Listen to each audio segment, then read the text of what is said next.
क्या आपने नोटिस किया है एग्जाम से पहले जुकाम हो जाना, इंटरव्यू से पहले बुखार हो जाना और किसी खास मीटिंग से पहले शरीर में कमजोरी लगती। ये कॉमन ऑब्जर्वेशन है जो मैंने क्लिनिक में किया, प्रैक्टिकल देखा और मरीजों ने ऑब्जर्व किया, खासकर उनके मदर्स ने ऑब्जर्व किया कि अक्सर इस समय मेरे बच्चे को ये प्रॉब्लम हो जा रही। तो आज हम इसी चीज पे डिस्कस करेंगे, कैसे फियर ऑफ फेल्योर आपकी इम्यूनिटी को कम कर रहा है। ये बहुत इंपॉर्टेंट टॉपिक है आज के समय में, क्योंकि जैसे जैसे साइकोसोमेटिक डिजीज बढ़ती चली जा रही हैं और लोग इसको स्वीकार नहीं कर पा रहे, एक्सेप्ट नहीं कर पा रहे। तो आज हम डिस्कस करने जा रहे हैं कि किस तरह से फियर ऑफ फेल्योर आपकी इम्यूनिटी को कम करता है। तो होता क्या है, आजकल लोग इसे कोइंसिडेंस समझ लेते हैं अक्सर कि भैया ये कोइंसिडेंस हुआ, एग्जाम पड़ा और हमें बुखार हो गया, और इसको इग्नोर कर देते हैं। लेकिन जो क्लिनिकल एक्सपीरियंस है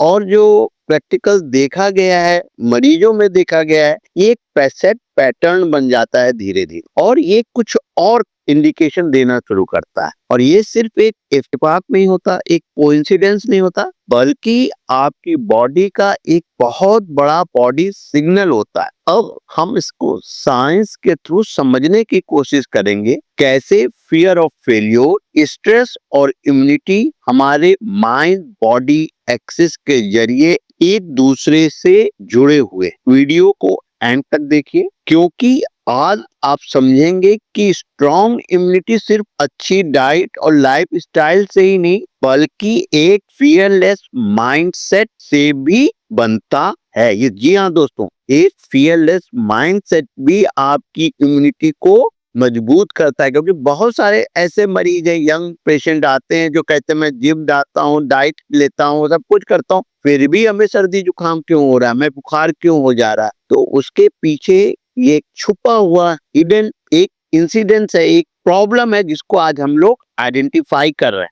फियर ऑफ फेल्योर का ये साइकोसोमेटिक कनेक्शन क्या है, आज हम इस पे भी डिस्कस करेंगे। फियर ऑफ फेल्योर सिर्फ एक डर है, जब आप सोचते हैं अगर मैं फेल हो गया तो, या लोग क्या सोचेंगे तो, या ये आपके दिमाग में एक लूप बनाता चला जाता है। ये जो फियर ऑफ फेल्योर है, ये थॉट्स धीरे धीरे क्रोनिक स्ट्रेस बन जाते हैं, और जब ये स्ट्रेस क्रॉनिक हो जाता है तब हमारी स्ट्रेस फिजियोलॉजी डिस्टर्ब हो जाती है। और यानी जो डर आपके दिमाग में था वो अब आपके सेल्स तक पहुंच गया। ये एक प्रॉब्लम शुरू हो रही है कि ये स्ट्रेस धीरे धीरे आपके बॉडी से आपके सेल्स में पहुंच रहा है। तो साइंस क्या कहती है, बॉडी का स्ट्रेस के साथ कैसे रिस्पॉन्स होता है, इस चीज को आप समझेंगे तो आपको बहुत आसानी से चीज समझ में आएगी। जब भी आप किसी डर में होते हैं तो बॉडी में फ्राइट और फ्लाइट रिस्पॉन्स एक्टिवेट हो जाता है, और इस प्रोसेस में एक स्ट्रेस हार्मोन होता है कॉर्टिसोल, जो रिलीज होता है। शॉर्ट टर्म में कॉर्टिसोल जो होता है एक प्रोटेक्टिव होता है,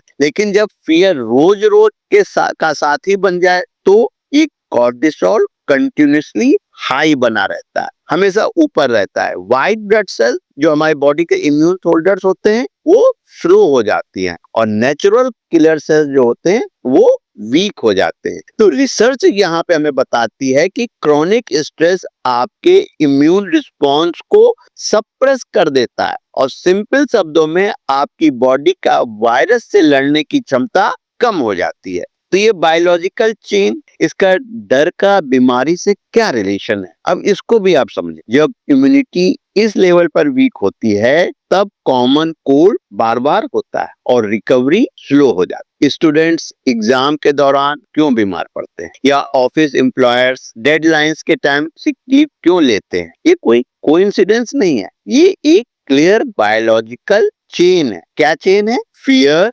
stress, high cortisol, weak immunity और इन्फेक्शन। ये जो चेन है यही बहुत इंपॉर्टेंट है इसको समझने के लिए, और इसको इसलिए आप समझे कि आप अपनी इस प्रॉब्लम को नेग्लेक्ट ना करें, इसे कोइंसिडेंस मत समझें, बल्कि इसको आइडेंटिफाई करके इसे रूट आउट करने की कोशिश करें। प्रिवेंटिव हेल्थ का पहला असूल क्या होता है, प्रिवेंटिव हेल्थ का पहला असूल होता है सेल्स को मजबूत करना। आज हम बात कर रहे हैं लाइफ स्टाइल और ओपीडी इंसाइट्स की, ये भी जानना जरूरी। फियर ऑफ फेल्योर हमारे लाइफ स्टाइल को भी साइलेंटली डैमेज करता है। स्ट्रेस के वक्त हम लेट नाइट जागते हैं और जंक फूड भी खाते हैं और एक्सरसाइज भी अवॉइड करते हैं। मदर्स को लगता है कि बच्चा कुछ खा नहीं रहा है तो कुछ चटपटा बना के खिला देते हैं। बच्चा रात में सोया नहीं तो देर तक सोने देते हैं। मतलब हम जंक फूड ना भी खा रहे हैं तो घर में माँ अपने प्यार में बच्चे को इस तरह के फूड सप्लाई कर रही होती है, उसे दे रही होती है, जो कि उसको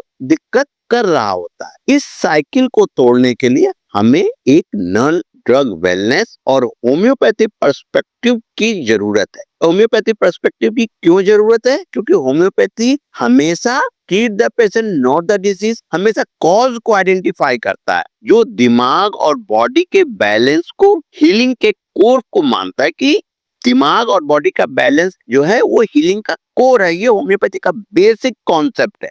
अब ओपीडी में ऐसे केस बहुत कॉमन है जहां मेडिसिन से ज्यादा जरूरी होता है स्ट्रेस को एड्रेस करना, जो कि एक होम्योपैथी डॉक्टर करता है। इसमें जैसे मैं करता हूँ, इसलिए बहुत सारे होम्योपैथ करते हैं। वो पूछते हैं ऐसा क्यों हो रहा है, आज कोई ऐसा इंसिडेंस हुआ, कोई ऐसी बात हुई, कल कोई एग्जाम तो नहीं है, या कल कहीं जाना तो नहीं है। जिससे बहुत सारे होते हैं, सिर्फ एग्जाम ये नहीं, कई बार बाहर घर से बाहर निकलना एंजाइटी है, कभी किसी शादी में जाना हो, बहुत सारे सामान आपको अपने साथ ले जाना है। उस वक्त आदमी को लगता है कि ये काम मुझसे नहीं होगा। ये सिर्फ एग्जाम, मीटिंग, डेडलाइंस नहीं, बहुत सारी रिस्पॉन्सिबिलिटीज होती है, जिसको कई बार हमारे मन में वो फियर आ जाता है कि ये शायद मैं ना कर पाऊं और मेरे साथ कोई इस तरह का एक्सीडेंट ना हो जाए। तो इसका सोल्यूशन क्या है? इस सोल्यूशन को हम कैसे तोड़ें, ये बहुत जानना चाहिए, क्योंकि प्रिवेंशन से भी ज्यादा जरूरी है हम उस घटना को ही रोक दें। तो फेलियर को वो रीडिफाइन करें कि क्या कारण है कि आपके अंदर ये फीलिंग आ रही है, और आपको ये समझना होगा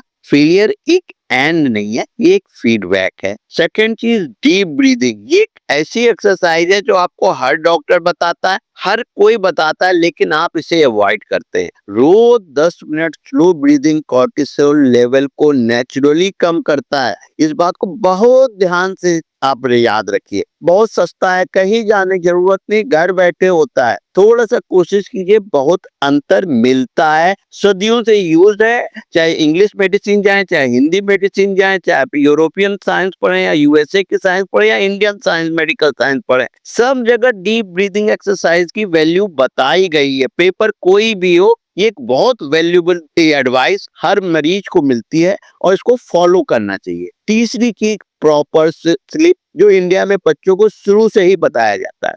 7 से 8 घंटे की नींद इम्यून सिस्टम को रिपेयर मोड में एक्टिवेट करती है। फिजिकल एक्टिविटीज, वॉकिंग या योगा स्ट्रेस हार्मोन्स को बैलेंस करने में हेल्प करती है। सेल्फ टॉक, ये बहुत इम्पोर्टेंट बात है जो आपको जानना सबसे ज्यादा जरूरी। मैं सीखने के प्रोसेस में हूँ, बोलें, ये आपके नर्वस सिस्टम को काम करता है। मुझे ये जैसे जैसे आप बोलना शुरू करते हैं, धीरे धीरे आपके अंदर की एंजाइटी कम होती जाती है। अब आप ध्यान से सुन, याद रखिए, आपका दिमाग और बॉडी अलग नहीं है, ये एक माइंड बॉडी एक्सिस है, जिसका अगर आप डर को कंट्रोल नहीं करते तो वो आपकी इम्यूनिटी को कंट्रोल करने लगेगा। स्ट्रॉन्ग इम्यूनिटी सिर्फ विटामिन सी से नहीं, अच्छे फूड से नहीं, स्ट्रॉन्ग थॉट से भी बनती है। ऐसा आप सोसाइटी में भी देखते हैं। ये वीडियो जो एक अवेयरनेस है